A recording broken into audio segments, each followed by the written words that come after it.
Hey guys, Spacey here with a quick after-the-fact correction about this bonus episode of Filmmaking Actually. Koura and I make mention of our friend and collaborator, Ryan Coda, who has worked as a dialogue and ADR editor for many of our Space Dream Productions films, but Ryan has also done great work on recent Star Wars projects, like the Book of Boba Fett and the subject of our reaction, Obi-Wan Kenobi. Ryan reached out to Koura to clarify the Obi-Wan episode that we reviewed, the sixth and final one, featured sound work not by Ryan Coda, but by fellow dialogue editor Angela Ng. Ryan worked on episodes 1, 3, and 5. Angela worked on episodes 2, 4, and 6. And if you go on the Internet Movie Database website, you'll find the credits there say something else entirely. With both some research on the subject and drawing from personal experience, we have seen this issue of miscrediting frequently occurring on IMDb. To paraphrase Elvis Costello, despite the best of intentions, accidents will happen. So we felt it incumbent to fix our mistake while offering a little teaching moment. The lesson is, don't believe everything you read on the interwebs just because it's there. Taking things at face value is easy, but maybe there's a reason why it's so easy. So investigate, interrogate, and dig deep to find the answers, and earn them, and make them your own. So we thank Ryan for his illuminating input. We want to shout out Angela for the great work she did in the episode that we watched. So with that, here's the episode, Star Wars and all. Enjoy.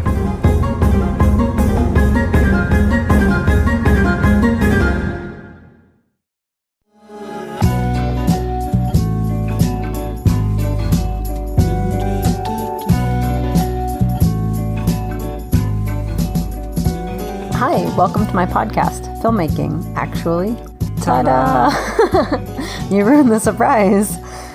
Well, I guess your name's on the podcast title. So today I am joined by a very special guest, the man of mystery himself, my wonderful husband, Mr. Spaceship. Oh, who could it's me. I was wondering, you had me going for a second. I was like, wonderful husband. I'm like, that can't be me. Oh, you know it's you. Anyway, what's up? So this whole operation was your idea. Hello there. Hi. We are going to be doing something a little different. Those are Star Wars references. Those are Star Wars references. So this is the episode you're looking for.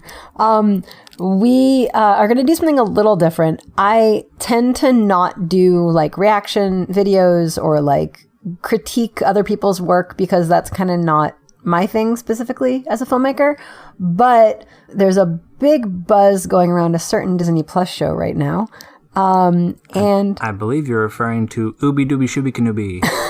The one and only. He has the silliest name in the galaxy.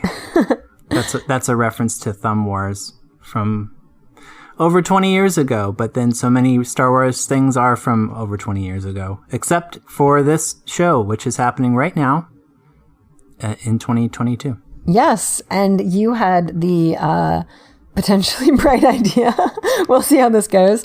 We're going to react. We're going to go over what we think of the series so far. Then we're going to stop the episode. We're going to watch the final episode in the season, and then we will come back with our comments. Yeah? Yeah, I just figured, though, we could begin with maybe a synopsis of what the series is about, maybe? Because I have it right here, and I can tell you. Ooh, we should say spoilers ahead. Please do not continue. Ready? Spoiler alert. Yeah. Please turn off this episode, go watch the Obi-Wan series, and then come back. So, the premise of the show, according to Wikipedia, is 10 years after the events of Star Wars Episode 3, Revenge of the Sith, in which the Jedi were destroyed by Order 66 and Obi-Wan Kenobi's apprentice, Anakin Skywalker, became the Sith Lord Darth Vader. Kenobi is hiding on the planet Tatooine watching over Anakin's son Luke when he is called on a mission to rescue Anakin's daughter, Leia, after she is kidnapped by the Galactic Empire's Jedi-hunting Inquisitors in a plot to draw Kenobi out. This leads to a confrontation between Kenobi and Vader. I don't know. I'm just basically, I just got excited and I wanted to record this with my wife and so we're gonna pause shortly after this, and when we come back, some time will have elapsed, approximately 52 minutes, but you won't know because it'll be like 2 seconds. So it's like being in different universes at the same time. Yeah, but the same universe. So, do you have any thoughts going into it, or just that you just want to get into it and then go from there? Oh, you know me. I like to go into things with a low expectation because that way I get to be pleasantly surprised. Yeah. I will say that I know there's been a lot of like kind of internet shenanigans. I will say as a, I don't know, I guess disclaimer, one of our friends works in the audio department of the... Yeah, that's right. Yeah. So obviously we have a loyalty to him and his amazing work, but I think that is because he does amazing work. His name is Ryan Koura. Yes, it is. Hi, Ryan. He does great work, and we know this personally because he's done... several of our films. Yeah, Names on the Wall. Mm-hmm. Be sure to go to Amazon.com/names. No, it does. That's not the actual website. But go to Amazon Prime Video and type in Names on the Wall, and you can hear Ryan's work. And he also worked on Book of Boba Fett. So we're excited to... I mean, they can also hear his work if they watch Obi-Wan. Yeah.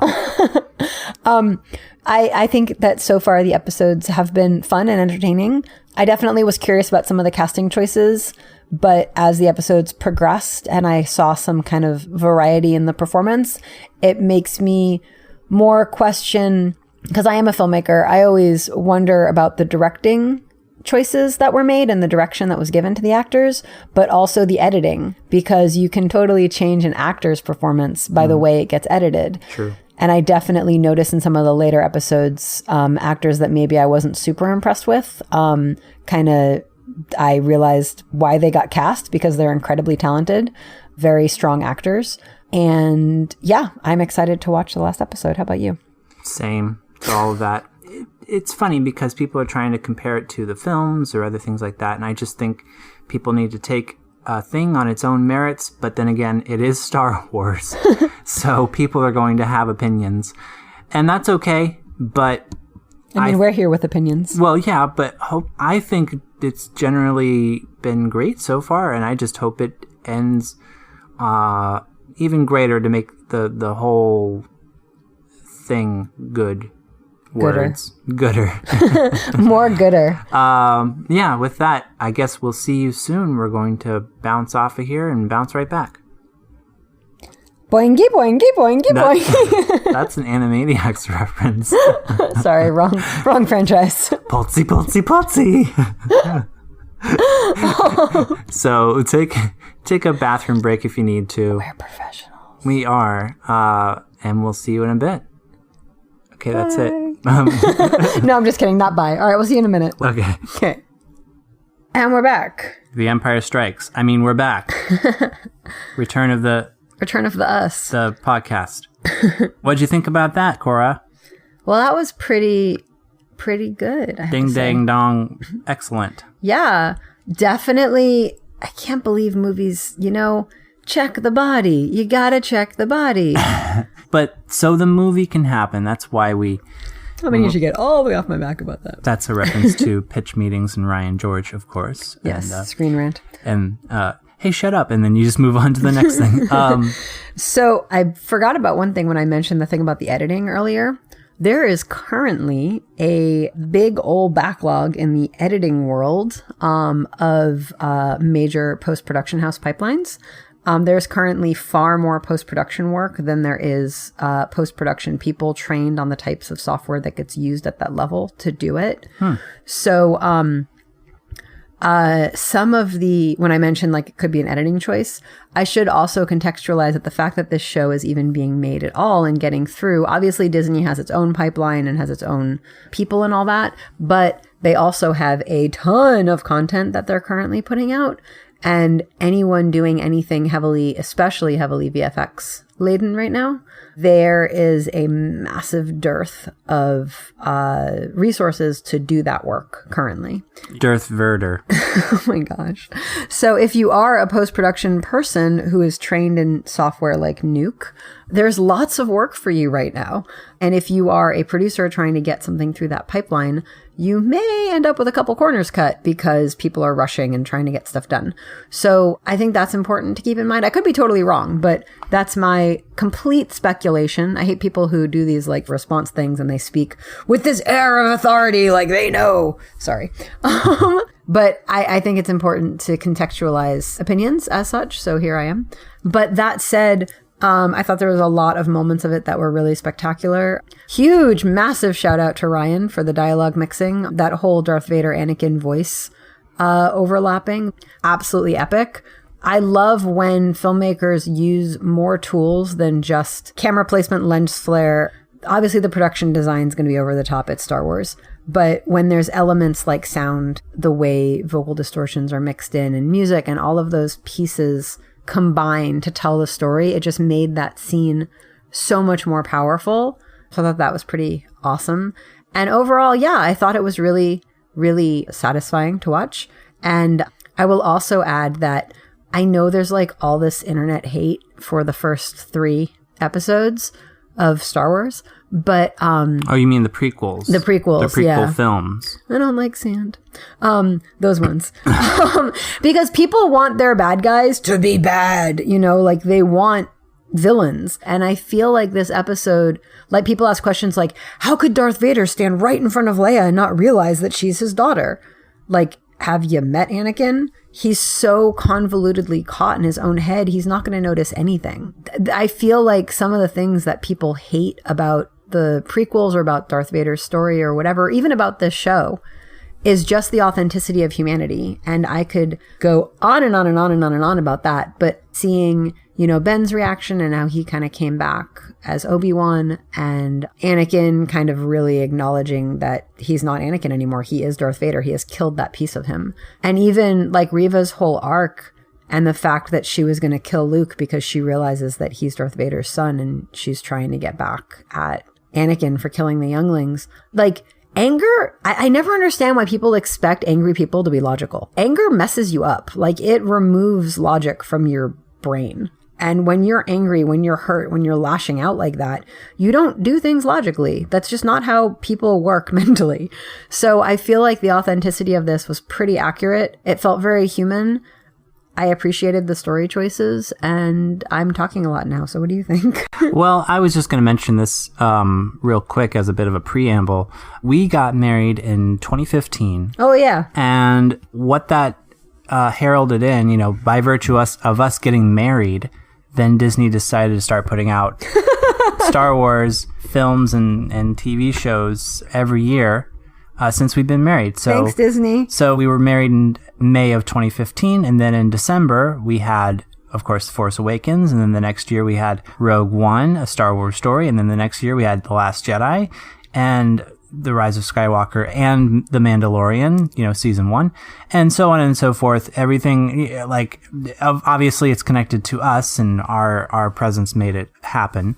Yeah, of course, just like the number of swimming pool deaths in Nicolas Cage movies. Yeah, the correlation is linked to the causation. Absolutely. We got married and Disney made Star Wars movies just for us. But what I mean is, it's nice to share Star Wars with a friend or family member and just have a joyful experience, or not bring your own expectations to it. And I think we even started off with that. I think, Koura, you said that you didn't want to have expectations. Mm-mm. And I think people who do, I mean, also not to be whatever, but it's literally a TV show. It's like, at the end of the day. It's not something. And I will say I have strong opinions about some films and television shows and Cars. Well, it's the worst Pixar movie ever made, but that's for another. I don't know if it's yeah, it's the worst. Oh my God. But I have very specific reasons as to why I feel that way, not related to Star Wars. I just think there's room in the Star Wars universe for all types of fans. If you like comic books, you can read those. If you like TV shows that are aimed at kids but also appeal to adults, you can watch the Clone Wars and Rebels and all of that. And so if you don't like something, you can quickly speak your piece and get out of Dodge and just go find something else you do like. So I'm just here to say I liked pretty much all of it. I liked it. I liked it. I just want to say this real quick. Sorry. I'm going to say this. It was so quick you didn't hear it. I honestly have had some problems with Obi-Wan as a character and the prequels. I was 14 years old when I saw Phantom Menace, And they killed off two of my favorite characters, which were Qui-Gon and Darth Maul.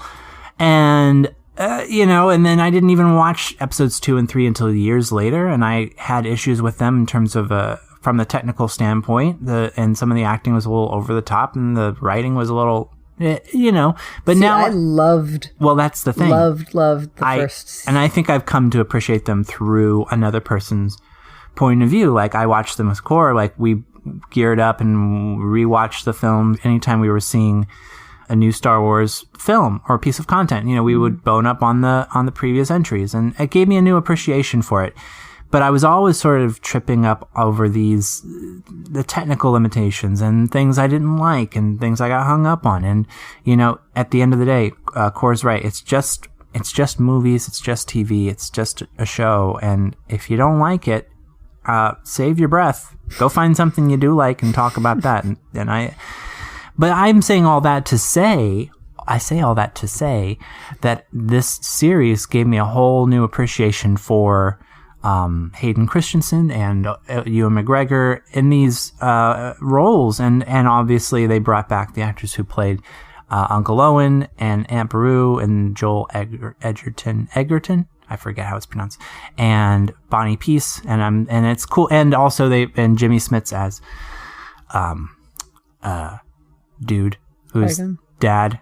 Oh yeah, Liam Neeson, obviously, yeah. But I'm trying to think of the name of the dad, the Organa guy, Bail Organa, who is the adopted father of Princess Leia. Princess Leia, yeah, whatever her name is, and the actress who plays her, I forget her name off the top of my head, as well as many other. But she was her great. First role, apparently. Really, I think she did a great job. I just want to throw something out really quickly. There's some times where like maybe it wasn't the sharpest performance, but literally, if you just cut it different, like if you just tightened it up, it would look like a stronger performance.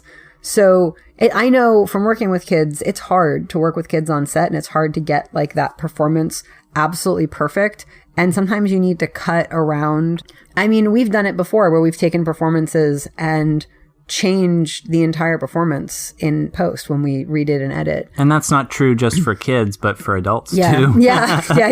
So, you took that one film where it was like, even the cinematography. What film was that? I'm not going to mention it in this podcast. There was a film. Yeah, there was a film where we, the footage that we got it was a mess. And we like recropped it and restructured all the frame. Like we basically redid it in post, which is possible. And it got nominated for best cinematography. But it was because of the edit. Yeah, you know now exactly what I'm talking about. So I don't want to badmouth that DP, so that's why I'm not saying anything. But anyway, what I'm trying to say is that there's a lot to be said for the way something is edited. And I think that in my opinion, the reason this doesn't feel as strong or as powerful as another Star Wars type film or whatever, I feel like the editing was a little bit sloppy. And that's my opinion. I feel like there's places that could have been tighter, that could have been more powerful. There's also a couple places where I wondered about the directorial choice, and I don't know if that was the studio standing next to the director and going, do this, do that, do this, do that. I don't know if that was the actors doing stuff and then the editors took that take, and the director is a series director for Disney Plus and isn't with full creative control. And I don't know if it was a directorial choice, but there's definitely moments that I think I wouldn't say that person's a bad actor or that's a bad editor or I wouldn't say that's a bad anything, because honestly, I wasn't there. I have no idea. I have no idea why they picked the shots they picked, why they cut it the way they cut it. I know nothing. I am Jon Snow in this situation. But I do know that the heart was there. The story was there, the way it was written, except for just, oh my gosh, go back and check the body. Sheesh. That's so the movie can happen. So the movie can happen. That, unless you're intentionally making it where, okay, I'm not killing you. I'm going to walk away with you being injured and I'm going to leave you here to die, and whatever happens, happens, whatever. But otherwise, I think the arc of Darth Vader and Anakin was very authentic. I think that the arc of Obi-Wan was really authentic. That was longer than I was going to say. I really just wanted to say that editing thing. So go on. You were saying, sorry. Oh, I don't know what I was saying. I'm Leia. Articulate. You were talking about the different actors and how good they were. Oh, I think what I was trying to get to was my impression of the prequels and even Obi-Wan as a character. I just felt like he was just sort of this tangential, very influential, but not pivotal in any way. But obviously in the prequels he's pivotal, but it just seemed like I don't know. These are just hot takes from me. I just felt like so many different things, like from a technical standpoint and acting standpoint. And the acting, when I'm criticizing acting, it could be the way it's written and the way it's directed and the way it's filmed, the way it's edited. Oh, definitely the way it's filmed, because those prequels were filmed largely, especially episodes 2 and 3 were, against green screen and blue screen, and if you're not... Are you talking about episodes as in Star Wars episodes, not episodes 2 and 3 of Obi-Wan? Correct. I'm referring to the films when I say episodes 2 and 3, Attack of the Clones and Revenge of the Sith.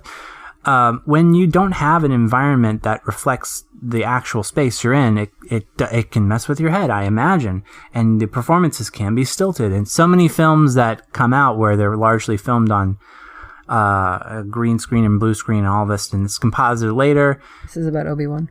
Yeah, but what I'm saying is now that they have developed the volume, which they introduced with The Mandalorian, and now they're implementing it in big film productions like The Batman. They use it's a way of basically having a video game engine that's in real time, can move and with a camera, and this sense of space, and the actors can focus on performing the role rather than imagining where they are, what they're doing, what they happen to be, what's in front of them, and who they're talking to, and maybe they're talking to a tennis ball on a stick, and that's the character. And it's just, I feel like with this Obi-Wan Kenobi series, they've managed to bypass a lot of those issues, and they're just allowed to act. And for me watching it, it doesn't feel like, I don't feel taken out of it really at all.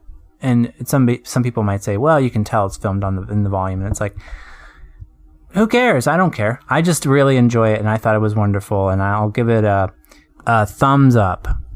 I give it a thumbs up as well. I thoroughly enjoyed it. I feel kind of bad, like, pointing out things that other people said bad about it, because I don't know that everybody listening to this has heard those things, but they're kind of prevalent on the internet. So all things considered, the editing that it took to put that all together, the casting, I think was phenomenal. The performances were great. I thought the writing was great. The characterization and the humanization of the bad guys was really strong. And it's like, I'm sorry, everybody who wants Darth Vader to just be this like hard baddie. He's a whiny boy. Like, his life was awful and he made some bad choices, and I could go into a whole psychological breakdown of Darth Vader later, but I think that Darth Vader as a character is a very authentic bad guy, and I think his weaknesses are part of why he's bad. Mm-hmm. And I think Obi-Wan is a very human Jedi. Like, he's not, and I don't know if they're considered humans. They're not from Earth. I don't know what species they're considered, the humanoid people out there in the galaxy. Let's just say they're humans for the sake of just preserving our sanity. But yeah, so, I think that the show was really entertaining. I think it was really cool. I think it was great. No, I think it had a good message. I think for what it was fun and entertaining, and everything I said already, I can repeat myself, but I think I'm good. Yeah. And just to bring it around to hopefully that they're doing a season 2, this is the buzz that I'm hearing. I would like to see some adventures with Qui-Gon and Obi-Wan. That would be fun, because he was my favorite character, along with Darth Maul, who we got to see at the end of Solo, A Star Wars Story. Spoiler. But, yeah, I mean, that movie's been out now for 4 years. But just... My favorite Star Wars movie is Solo. Mm-hmm. And we got to tell Ron Howard that in person. We did. Anyway, Go on. And he was like, oh, that's very nice. That's very nice of you. Stop moving the microphone. You're going to hate yourself when you're editing this. Oh, I don't need to move the microphone to hate myself. I just wake up in the morning. Honey. Yeah, so I had great fun watching it, and I would gladly watch it again. Yeah, this is our take on this show. We're just chiming in from the peanut gallery over here, and yeah, we will be back with some more industry relevant. No, I think this is relevant, and I think it's important to talk about, I guess. Well, this is one of the more lively discussions, in that it's very informal, and there's not a clear through line with it. But the fact that we can comment on the post-production pipeline that has been backlogged for, that's a good message to get out, because if you are interested in getting involved, how do they do that, Koura? How do they get involved? I always say, I'm going to put in a totally shameless plug for Hit Record. There's this great website called hitrecord.org. It is an online open collaborative community whereby people are encouraged to remix, download, rework, revisit, reimagine other people's work. So there's tons of footage on there. And if you want to practice as an editor or learn as an editor, you can literally click on video, find video footage, download it, edit it into whatever you want. You cannot use it for anything paid. You ideally should re-upload it back to the site and cite your resources. And it's a great way to collaborate, but it's also a great way to get your feet wet in a new area, especially if you want to learn more about editing or doing VFX work. You can download something, do some VFX on it. You don't have to film anything. You can just use the footage from there to collaborate. Yeah, there's nothing greater than an editor with very wet feet. So keep that in mind. Keep that in mind. That's and I guess the only other thing I can say is just, be compassionate when you're watching something that someone else made. You have no idea what went into making that and why they made the creative choices they made. Sometimes, yes, they made those creative choices because they're just genuinely uneducated and that was just a bad choice, which is fine. It happens. And if they're a good person, they will learn. One of the last shots of Princess Leia, she's completely out of focus and the camera just stays on Obi-Wan. It's an interesting choice. I don't necessarily know that I would have done that. I would have appreciated some rack focus and maybe stayed on her, or rack focused from her to him. It was just kind of a random cut. Again, you have no idea what the editor was running into. You don't know if that was the only good take. You don't know what the focus puller was running into. You don't know what the DP was running into, or the director, or anybody on set, what happened that day, why that was the shot they used. You genuinely don't know. So when you watch things, you'll see these reaction videos and it's like, why did they do that?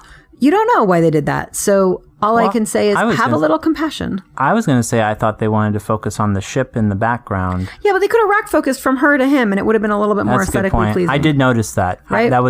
But then one detail I did like was when she gets Lola, the droid, at the very end. Yeah. And she has her holster and it's empty and it's like she's just wearing, I was like, an empty holster, that's okay. It's like an interesting fashion choice. And then earlier Obi-Wan says as much. He's like, oh, well, I'm not going to give you a blaster. You're 10 years old. That would be irresponsible. And then next thing you see that Lola's in the holster. I don't know how many people are going to notice that. I just was like, kind of great. That little detail. I was like, oh, that's so cute. She's in the little droids in the holster. So, but, okay. Yeah. Oh, yeah. You were going to, sorry. You talk. No, I was just going to say that the having some compassion and when you wonder, why did they do that? Just know you don't know why they did that. And that's the whole point. And until you've been on a set, budgeted, prepped, shot lists, scheduled, produced, directed, shot, watched, gone through, planned, produced, been through all the days of stuff and then sat through post-production, putting all the things together, picking all the shots, editing, cutting, coloring, sounding. That's not a word. The funny thing, if you have done all of that and you still are openly critical to the level of just vitriol and you need to go on social media and tell everybody that that's how you feel, then I feel bad for you. That's all I have to say. Wow. I just think you gotta, like I said before, just shift your focus towards something you do like, and just rant and rave about what you love. I just think that's so much more constructive. And be pleasant, be positive, focus on the things you like. And huge shout out again to Ryan. Especially when it comes to movies and TV. I mean, come on. But no, huge shout out again to Ryan for the amazing dialogue mix on that. That was truly spectacular. Yep. Very impressive. And kudos to the production team. I feel like I have no authority to say this at all. I feel like a little kid running up to a quarterback and being like, wow, you were really good. But they really did a good job of utilizing all the different parts of filmmaking. And filmmakers, pay attention to stuff like that. Look at the different elements that get used to make a really high scale project. It's not just, the camera or the cutting or the acting or the writing, but they use things like color grading, score, sound design, dialogue mixing. Oh, the score. Yeah. The score was great. Epic. It was awesome. John Williams came back and wrote the theme, and then Natalie Holt was the one who composed but integrated it, as well as other John Williams pieces of motifs and stuff like that.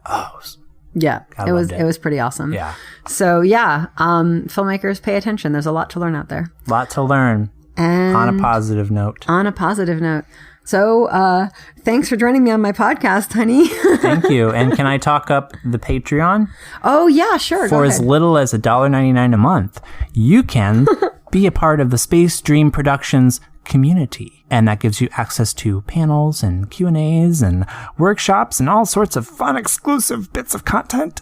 All you have to do is go over to patreon.com/Space Dream Films. That's single space, single dream, many, many, many, many films. And so I figure I can talk that up, because then Koura can be like, oh, it's not that great. And I'm like, it is. It's super awesome. That's the audience cheering. Yeah, we're trying to foster a little bit more of a community. We also have some sneak peeks there. You can watch the entirety of our latest film, Gone Grey. You can also watch a sneak peek of our upcoming feature film, Catching the Light.